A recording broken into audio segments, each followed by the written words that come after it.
This is the right place to be if you want to improve your vocabulary for academic writing task 1. And I'm going to share with you the most useful vocabulary and appropriate for accomplishing the task that you need to accomplish in writing this task 1 essay. So let's get started. The most important thing is not to have a lot of fancy and academic words, but to have the most appropriate vocabulary, and this is called Lexical Resource. And by appropriate vocabulary, I simply mean the most useful vocabulary for writing your 150 words in 20 minutes.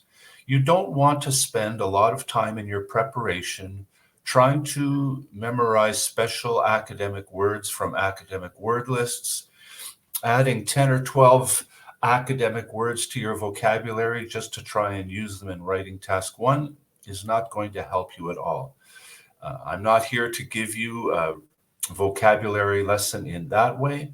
What I really want to show you is that if you're at the right level of English, that high intermediate to advanced level English, you already have enough words at your disposal. And I just want to point out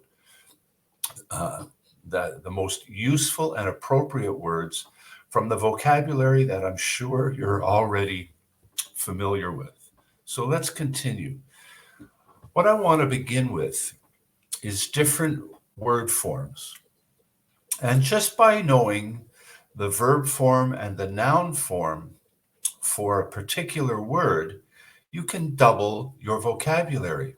Because if you use the word as a verb and then use it as a noun, you've actually used it in two different ways. And this is what's required when it comes to your vocabulary. You don't want to be repetitive. You want to use a wider range of vocabulary. So if you can use the same word as a verb and a noun, then you can use it in two different ways, and this adds to your vocabulary. So let's start with the type of vocabulary that you'll use in writing task 1 and different ways that you can use them as a verb and as a noun. So often when you're looking at a graph or a chart or even a table and diagram, you're going to want to describe and compare how something has grown or increased. So first of all, you can just use increased as a verb, increased. And then just by phrasing it a little differently, you can use it as a noun, an increase. So for example, you can say the population increased, or there was an increase in the population.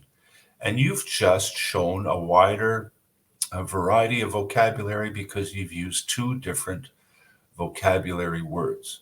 You could say grew, or there was a growth. And you can say rose, or there was a rise. So these are words that I'm sure are familiar to you, but the important thing is just to realize that you can use them as a verb or as a noun. Another example is if you're describing a decrease. You could say something decreased, or there was a decrease. Something declined, or there was a decline. Or something fell, or there was a fall. Again, just by knowing these different word forms, you've doubled your ability to use this appropriate vocabulary. So you can describe an increase and a decrease now in 12 different ways. And that's what's so amazing by just using the vocabulary that you are comfortable with, you're confident with, and you're familiar with. And this is what leads to a higher score in the IELTS exam. Let's talk about when something doesn't change too much. You could say it was stable, or it remained the same, or remained unchanged. So here are just three different ways that you can describe when there isn't an increase or a decrease. And if you want to use a noun, you can say there was a period of stability, or a period when things remained the same or unchanged. So again, you're just expanding your vocabulary by using these different word forms. And these words that I'm sharing with you, again, I'm not teaching you a lot of new vocabulary. I'm just showing you how to make the words that you're already familiar with more useful and more appropriate, because this is what's required when it comes to lexical resource. And if things change up and down, if they increase and decrease, then you could say they fluctuated, or there was a fluctuation, or they varied, or there was a variation. So I hope you're finding this helpful and just seeing how much you can expand your vocabulary and your lexical resource by understanding these word forms. Let's look at a couple of examples from this graph, and you can just see I'm describing where the arrow is pointing to, and this has to do with the overall amount of pollutants. So we could say the amount of air pollutants declined from 1990 to 2005. So we're using a verb form.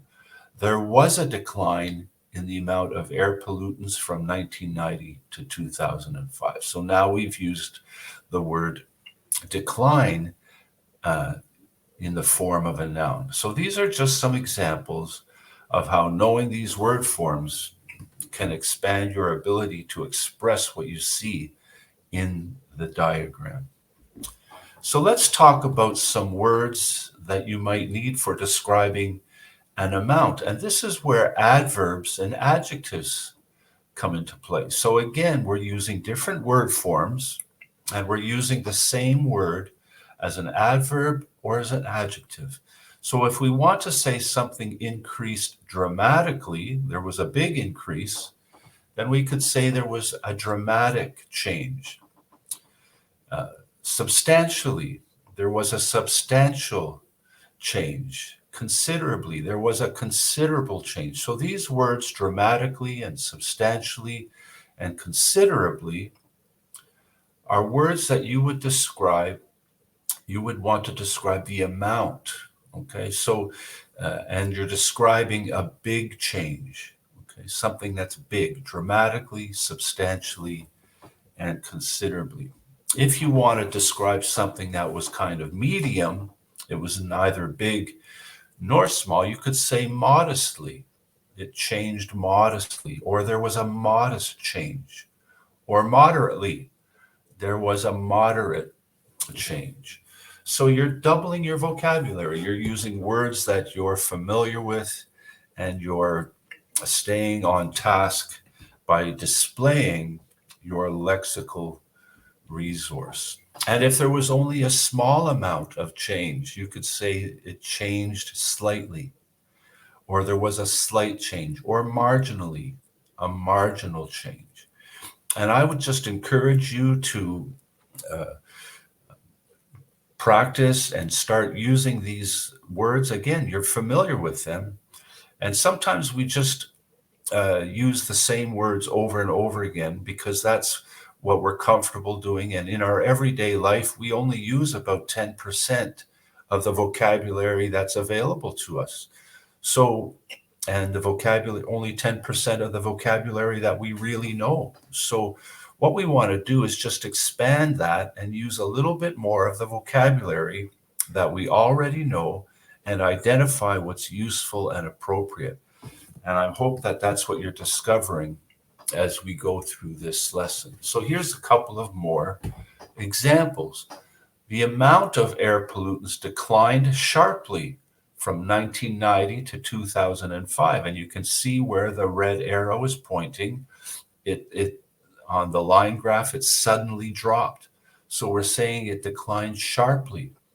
Or there was a dramatic decline in the amount of air pollutants from 1990 to 2005. So you can see how these adverbs and adjectives can be so useful in emphasizing what you're trying to share and describing what you see in the graph. And again, you're not going overboard with fancy or academic special words.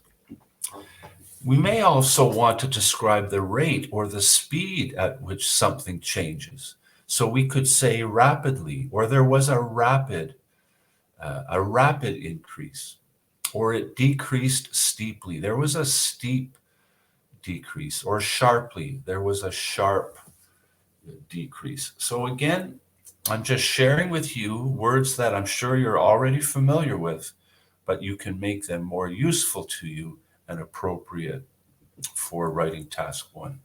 If something happens slowly, you can say gradually, slowly, or steadily. There was a gradual, a slow, or a steady increase. Sometimes things don't change very much. And so we just want to emphasize something that didn't change, and we want to emphasize stability. So we could say completely stable, or relatively stable, or that something leveled out. Again, I'm sharing with you words that are familiar so that you're not going to try and spend hours memorizing new words. Just use the words that you're already familiar with in a more appropriate way. Sometimes we want to share approximations, and sometimes we want to mention a point on a graph or a chart, and we don't have to mention the exact amount.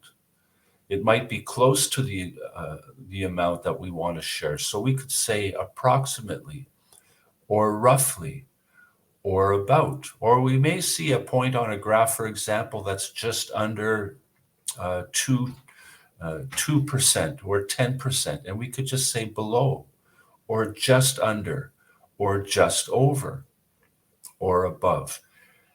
These are common, very common terms in English, but they're very useful and appropriate in writing task 1. So let's look at another example. The amount of air pollutants produced by transportation remained relatively stable at approximately 1 ton from 1990 to 2005. So I've kind of put everything we've talked about into this one sentence. You can see the line.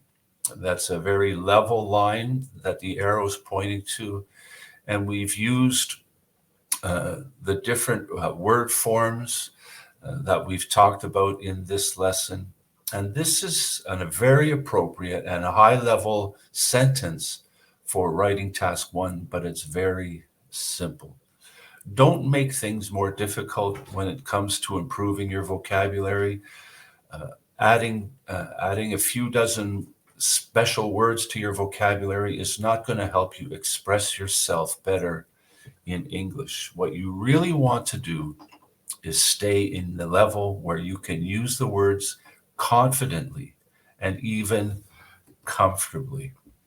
One more thing that I'd like to add, and it wasn't appropriate for this graph, but sometimes a graph will have a date in the future. And when you're describing trends or changes that may take place in the future, you want to use future vocabulary. And I would recommend not using will or going to, because it's not certain that that will happen. It's a projected or predicted or expected increase or decrease. So I hope you found this helpful. I hope that you see that these are words that are very familiar and very common. These are the best words to stay with when it comes to writing task 1, and will really help you focus on improving your writing skills rather than spending hours memorizing academic word lists. I want to wish you all the best, and be sure to check out my other lesson that accompanies this, which is improving your grammar for writing task 1. And don't hesitate to subscribe to my channel. There's over 100 videos that can help you with every section and every question type of the IELTS exam.